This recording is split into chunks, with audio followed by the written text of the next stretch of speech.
Yo, what's up guys? In today's video, I'm going to be showing you some of my games from the $1 million Clash Royale League. So, I'm just going to be, discussing, talking, and letting you guys know my thoughts behind some of the matches and stuff like that, and even some more opinions outside of the gameplay itself.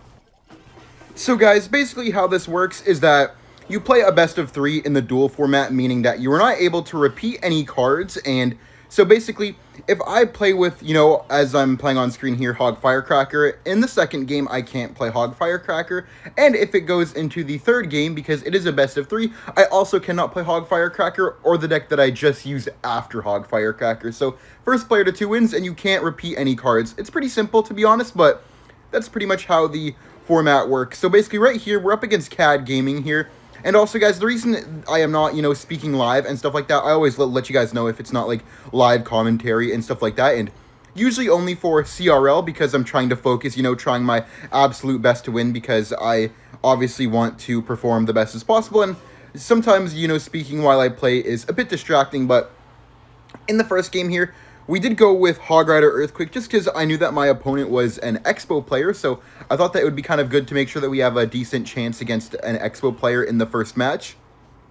If he decided to go for Expo, because I did know that his best deck, of course, was Expo. And then here I went for a nice Hog Earthquake, knowing that it was going to be kind of awkward for him to defend right here because he wants to activate the King Tower, which he did, which was kind of annoying because I was honestly hoping that he would either mess up and I would get a Hog Rider hit, or he wouldn't activate the King Tower. But since this guy is a very good player, he did finish number 28 in the world on ladder last season. It wasn't really, too expected for him to mess up. But yeah, here we have the Boss Bandit in the back because I knew that he didn't really have the greatest cycle since he had no Ice Wizard in cycle. It was kind of awkward for him to, defend this only having guards. So I cannoned here for the Drill. Then I went Skeletons too, because sometimes the Drill kind of bugs out and gets a lot of extra value for some reason, and sometimes gets a nice spawn in the front where it actually bypasses the cannon. So I went Hog here with a, I think it was an Evo Cannon right here I did, right?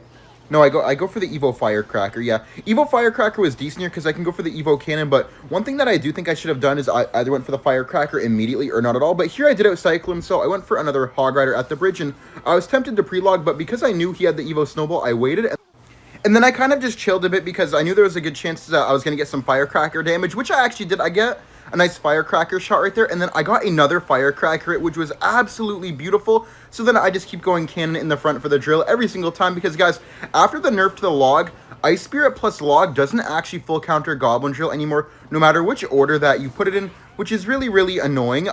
So I have to be a bit more, smart with my defenses and maybe a bit more careful because all it takes is one bad situation for him to completely wreck me. But one thing that I did have going for me right here is that he didn't actually have a champion, so there was no 3-card cycle, and I keep getting nice Firecrackers on top of the Goblin Drill pretty much every single time. I went Hog here, but I didn't Earthquake because I thought there was a good chance that he would go for the Goblin Heart opposite lane, and I was right, so here I'm just making sure I keep my Firecracker alive. I even Evo Cannon and hit literally everything, which was great. Then I just go for an Ice Spear here at the bridge, just making sure that he wasn't able to pressure me any harder. Then I go for the Skellies here, knowing he's going to get more spawns, but because I had the cannon there, I was able to, kind of prevent most of the damage. And then that Evo Firecracker is just going absolutely crazy.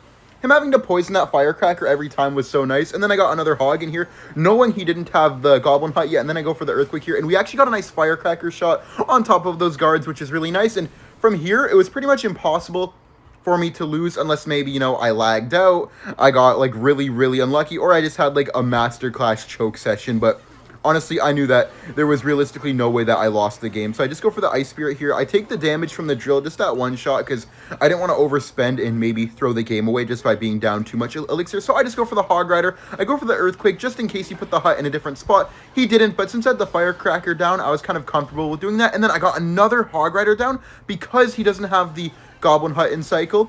I think I just go for the Log plus Hog here, and then I go for the Evo Firecracker. At least I think I should. Oh, I didn't. Interesting. But I go for the cannon here. Now I go for the Evo Firecracker, and then I Ice Spirit, and that puts me up 1-0. So now, guys, in Game 2, I can't use Hog Rider, and he can't use anything that he used in the Goblin Drill deck. So it's looking pretty nice for me, but I do know that he still has Expo available in the set, so I need to make sure that I have a good matchup against Expo in the second game as well. So right here, I was thinking, right? I was just thinking to go for the Evo Snowball deck because I had the Goblin Drill Evo Snowball deck, but instead of having, the Log, because of course I used Log in the Hog Rider deck, I had a Barbarian Barrel and a Snowball and a Poison, just so if I do get outcycled by him playing with his Expo, I have the Barbarian Barrel, because Barbarian Barrel is so nice against the Expo. And then I saw a Fire Spirit, and I was a bit confused because he didn't have Goblin Drill anymore, and I feel like Fire Spirit is typically only used with Goblin Drill, so right here I was a bit confused. But then I saw the Goblin Cage, of course, and I was like, oh, it's probably E-Giant or Recruits, and then he played the Recruits right away, so I'm like, damn, no way he's really trying to do me like this, man. He's playing with Recruits. Recruits is so annoying, and it's also my most hated card in the game. I also feel like it's a really nice deck to cheese somebody, you know, when you're trying to get a quick and easy win. Then I do go for the Goblins here on defense, just to make sure that I clean everything up. I do know that there was a good chance that he had arrows in this variation, because in the last deck he used Poison and Snowball, so also Goblin, Logbait is really popular right now, same with Goblin Drill, and Arrows is really solid against both of them, so I felt like there was a good chance that he would go for the Arrows, and he did. Like, not in general, like, go for the arrows on the bomber. I just mean go for the arrows in his deck at all. Here I go for the goblins, knowing that he didn't really have the greatest response. He had no fire spirit, and he had no arrows in cycle, so I knew it was a good opportunity to maybe get a good card out, which I got the Evo Goblin Cage out, which is great because the Evo Goblin Cage is usually used for him to set up really nice pushes with, like, a Goblin Cage in the middle, Zappies in the back, you know, and then go for the recruits at the bridge, the big three that nobody actually likes. I did get a nice Tesla down there, so now I do have the next Tesla Evo, which is really nice.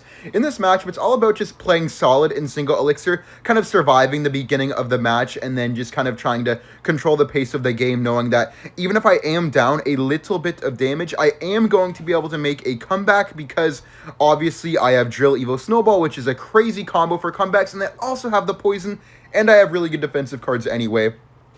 Here I snowballed on the right, and guys, you may be confused, why do you snowball the right? The left side is where you're going for. The reason I snowballed the right was because I did know for a fact that Bomber doesn't one-shot the recruit shields, but with the snowball, it does actually one-shot, so I knew that going for the snowball on the other side, although it didn't give me the damage I wanted, I knew that it would make defense easier. Here I went for Drill Poison, because I felt like the Zappy split was kind of bad, and then I also knew that I had Evo Snowball, which would kind of help me on defense, because obviously Drill Poison right there was an overcommitment, but because I had an evolution, I knew I would be able to kind of overspend, so here I just went for the Bomber plus Barbarian Barrel.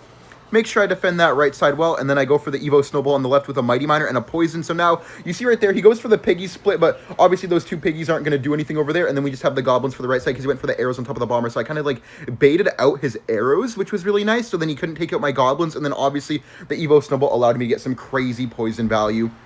One thing with this deck is that it's kind of hard to get damage without overcommitting, so you need to time your overcommitments really well. Usually what I like to do is I like to go in whenever I have an evolution in hand. Obviously some matchups will be different, but in general I like to go in whenever I have either Evo Snowball or Evo Tesla, because you're able to overspend a bit while also still maintaining extremely good defense, because having the evolution is going to allow you to defend for cheaper, defend easier, so you don't really need to worry about, you know, oh, I just went Drill Poison into just 4, 5, 6 elixir, so I'm down, you know, 2 to 4 elixir, I should still be okay. So then I go for the Bomber here in the back early, because I know even if he goes for arrows on top of my Bombers, I'm going to outcycle him because I have a way faster cycle than him. I make sure to Poison on the left side just to damage down those recruits, and I also knew that I wanted the Zappy off the board so my Mighty Miner could deal with the Goblin Brawler. I just Bomber here other side, knowing that he might try to get split piggies, but then if he doesn't go for split piggies, then I can just go for the Evo Snowball, you know, Evo Tesla and stuff like that, and there's going to be nothing that he's able to do to break through. I do get a nice Evo Snowball here on top of the Zappies that I don't think that he expected, because I forced out the arrows, and I feel like if he expected it, he would have had the Fire Spirit ready. Forcing out the arrows was so good there, because now his cycle is kind of offbeat, trying to, you know, spell down my Bombers, spell down my Goblins, and all that kind of good stuff, which was really nice for me. I go for another Drill here because I had the Evo Tesla in hand, and I knew there was a good chance that I could get some decent damage right here. I get a beautiful Poison, beautiful Goblins on the side just to keep distracting. I didn't even need to Evo Tesla, so I decided I'm going to save my Evo Tesla for the next defense, so I can go for another Goblin Drill here, only because of the fact that I saved my Evo Tesla, so really good situation for me. He does a nice Fire Spirit right there, but it's not really gonna matter too much, because obviously, as you see here, I just have the craziest lockdown defense ever. You guys can kind of see the potential of the Goblin Drill's deck defense. They just can't really break through. You have so many spells that kind of makes it hard for him to go in ever, and then, you know, when he does, I'm always getting spell value no matter how he splits his units, and then I also have the quicker cycle with the Bomber and the Goblins, and I take a really nice win here, making me be up 2-0, which also wins me the set, so I'll see you guys in the next set. So guys, in the next duel here, we're up against Archer 2BG. I just go for my Zap here, and I started actually playing with Lava Hound, guys. I feel like Lava Hound is actually pretty underrated right now in the meta. I feel like Lava Hound is really, really good, and I don't think that there's too many counters right now in the meta, at least this variation. I feel like Spirit Empress is broken. I mean, who's surprised, right? Clash Royale releasing a new broken card, so I feel like this would be a good option against this guy. My coach actually told me that the reason we had Spirit Empress in here is because he felt that if this guy played Lava against us, it would be with the arrows because I'm a Logbait player, and this guy's main deck was apparently Lava Hound as well, so very good deck choice by my coach when I really, really think about it. Although this isn't really the easiest matchup, I do feel like that this option gave us the best chance against his Lava Hound deck, while also doing pretty nice into the other decks that he plays with. So I just go for the Skelly Dregs plus Tombstone here.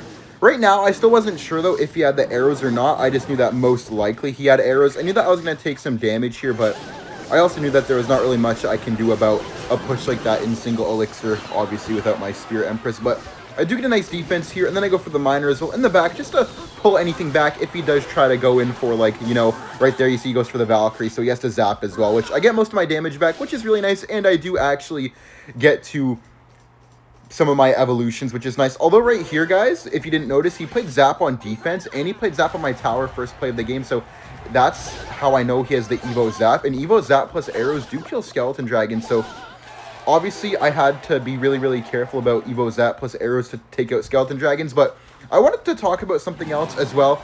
Some of you guys may have noticed some stuff, but like on Twitter or maybe in some YouTube comments, but dude, the CRL was, I'm not going to say rigged is the right word, but you actually got punished for scoring better on ladder. And what I mean by that is that if you finished number 1 on ladder last season, then you would face the number 2 ladder player last season, which was kind of dumb because you're supposed to actually be seeded randomly, because obviously why would you get punished for doing well on ladder? If anything, you know, it would be 1 versus 1,000, 2 versus 999, and all that kind of stuff. Because, like, why would you be, you know, rewarded for placing 900th in ladder by facing 900th in CRL? So basically, if you performed better on ladder, it was actually harder to qualify, which makes no sense.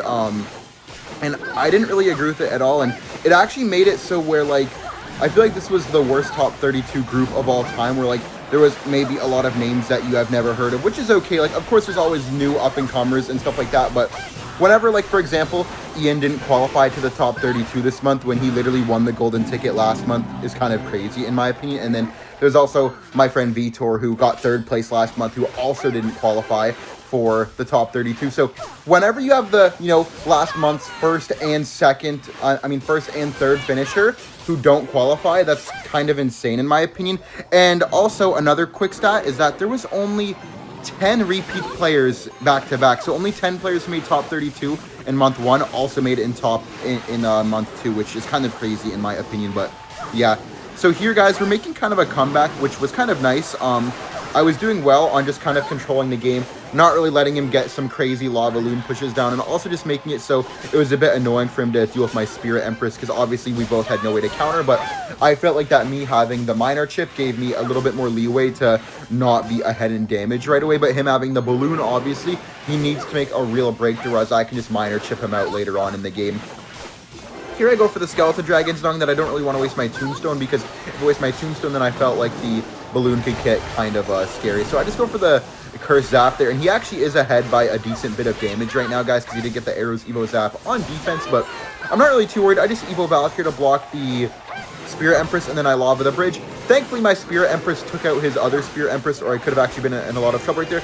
Here I go for the Tombstone and the Curse Zap, because Curse Zap does actually take out the Skeleton Dragons. I was really happy that he went for the balloon there, because I felt like that balloon wasn't really too great, so I just go for my Skeleton Dragons, and I'm already back to another Tombstone. That's why I knew I could get away with the Tombstone the first time, but I didn't actually even need it just because of how much the Spirit Empress was doing. You know, it was putting in so much work. And then here is when I knew that I won. I knew that I just needed to Miner on the tower to get some extra damage, and then I knew that I could just go for the Skeleton Dragons plus Tombstone on defense. I went for the Tombstones first, just to be sure, and as you guys see, I chipped out his tower really, really hard right before the game ended, and I start off with a nice 1-0 win. So in game 2 here, guys, I was thinking, right, he used Lava Hound, that was his best deck, And now, what can he really do to beat me with Hog Rider? He has no arrows for the Firecracker. The worst possible matchup I could, get was RG. And actually, I don't have a Firecracker in my RG deck, which you guys are going to see in a minute. But that was because of the fact that, say there was a situation where I had to go for Hog Rider, but he still had lava arrows open. I wouldn't want to, get rolled with the Firecracker. But I thought in his head, right, if he knew that he had no arrows to beat a Firecracker deck, he would need the Monk. So I go for the Hog deck here, knowing that we have Giant Skeleton, knowing we have Guards, and also knowing that we have the Wizard. So this is like one of the better Hog decks that have a chance against RG Monk. Obviously, if RG Monk is played very, very well and up to par, then obviously I'm still going to have a hard time and probably struggle quite a bit to beat it. But I knew that this was our best chance and best situation. Even if we lost this game, we were still going to be 1-1, and I knew that he would have no really good deck left to beat Logbait, because I knew that this guy wasn't really the greatest cycle deck player, so I knew that no matter what cycle deck he used, he wouldn't really be able to use to beat Logbait. So here I was kind of just like trying to get RG out of his deck rotation, while also giving, me a good chance to still, win the game, maybe 2-0 if possible. Right there, though, I do see that he has, RG. I mean, I guess he RG'd at the same time I just said this, so that was kind of funny. But I knew that he had RG before he even played it, because he had Monk and Curse, and honestly, there's not really any deck that runs Monk Curse except for RG. One thing that I was kind of surprised about was just the fact that he used the RG there, because he didn't have Monk in cycle, so I just go for my Wizard instead of going for the Cannon. And then I log the Skellies, and then I get some nice Guards down as well, because I knew that he was going to go for the Monk as soon as he got it back. So I wanted to have my Guards down to make sure that I was able to make sure that the Monk didn't really need to be defended anymore, because obviously I don't want to have to overspend on the Monk, wasting, like, say, a Cannon or a Hog Rider to pull it back. That wouldn't really be very ideal. And right now, I'm just kind of trying to figure out what his exact game plan is, because I wasn't really too sure about, some of his final cards, because I was a bit confused of the Goblin Curse. I just don't know why he would have Curse in here, because I feel like it wouldn't really help him beat Logbait at all, because, for example, he wouldn't be able to reset the Inferno Tower.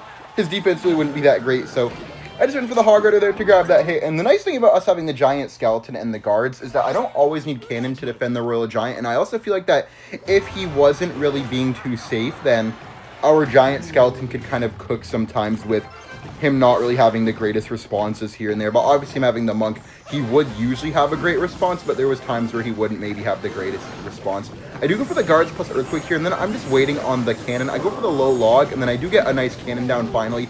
I waited a long time there, and my Guards actually do end up taking out the Wizard, which was absolutely beautiful, man. I was so happy that the Guards kind of locked in there and took out the Wizard. We had a nice defense there, but that was kind of a glimpse of, stuff soon to come. Like, it wasn't really the easiest matchup, as you guys may have thought before. Like, obviously, I feel like I have a pretty decent, or I had a pretty decent shot to win, right? But, like, obviously it wasn't easy, and there was already, like, signs showing that it wasn't going to be too easy, and obviously nothing good ever comes easy. So I go for the Wizard here, and then I go for the Guards again, knowing that I shouldn't really take a Hog Rider, I mean, not a Hog Rider, an RG shot here, but I knew there was a chance, because RG just always gets that 1 second, last second 1 HP shot for some reason. I don't even know why that is, guys, but everyone knows what I'm talking about, man, those 1 HP RG hits. I just get a nice Giant Skeleton down, knowing he might pop the ability, and I go for the Evil Wizard up top, because I do want to go for a Hog Rider here, because I knew that since he had no really, Fisherman, I knew I was guaranteed to get at least 1 Hog Rider shot, unless he got a Fireball down, which obviously I knew wouldn't have really been worth it for him. And our Wizard kind of went crazy here and decides to nearly take out his Wizard, which was great, because it put it into the log range, so now I knew that I was going to be able to kind of hold on nicely. But I also did realize that all it takes is 1 good RG Monk push, and I'm out of the game, man, because the Wizard is a bit of a killer here. Like, if he had a Hunter, there would be no really shot for him to win, but I knew that because of the Wizard, there was decent chances for him to win, because obviously for me to tank the Wizard, I need Giant Skeleton, which is so much elixir. Obviously, the Wizard is also 5, but Monk Wizard obviously is very, very threatening no matter what. So I just do go for the Guards here, and here's where I kind of messed up. I feel like that was a bad Giant Skeleton. I think that I overcommitted just a bit, and then I did an Ice Spirit here, which kind of froze everything, but I knew that I was in a bit of trouble, so I go for the Earthquake plus Guards here, and man, if I could go back, I wouldn't have went for that Giant Skeleton there, but I knew that I was still, in an okay position. I just Hog Rider here, and that was a bad Fisherman, guys, because as you see right here, guys, look, I go for the Giant Skeleton at the bridge, and then I knew he's going to RG to try to push it back, so I go for the Earthquake here just to make the RG move a bit slower. The Giant Skeleton turns around because it dies, and we get the explosion on the tower, so I just go for the Ice Spirit here, and here I was still a bit worried because I knew there was a chance that I could lose to the RG, but after I saw the wizard go in front, I knew there was no chance for us to lose, guys, so I just go for the cannon, and I knew it was over, man, and we actually won. It was looking bad for a second, you know what I mean? I was kind of scared that I was going to lose, but after I saw that fisherman, man, I knew it was over. Even without that fisherman, I still think it would have been over, but it would have just been a lot closer, and, you know, maybe I could have lost, who knows, but I actually did win, giving me another 2-0 win, which was absolutely amazing.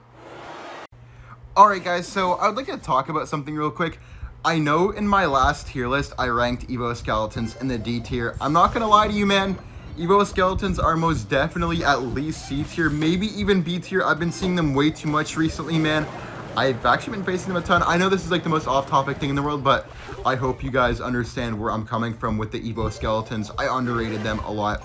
Also, guys, thank you all so much for watching the video. I am going to end it here, but obviously, as you know, I didn't qualify, and in my opinion, it was partially due to bad deck picks, but also partially due to kind of the rigged matchmaking, where if you finished well on ladder, you would get the hardest opponents possible. So it's really, really hard to go like a 7-2 record, if not better, right? When you're facing the hardest opponents possible, because obviously I performed well on ladder, and because of that, actually a lot of the players who perform well on ladder didn't qualify and stuff like that, which is kind of sad and kind of stupid because they kind of screwed us all over by messing up the system where you match up against each other. But thank you all for watching. Have a great day. Like and subscribe if you enjoyed, and I will see you all in the next video. Bye.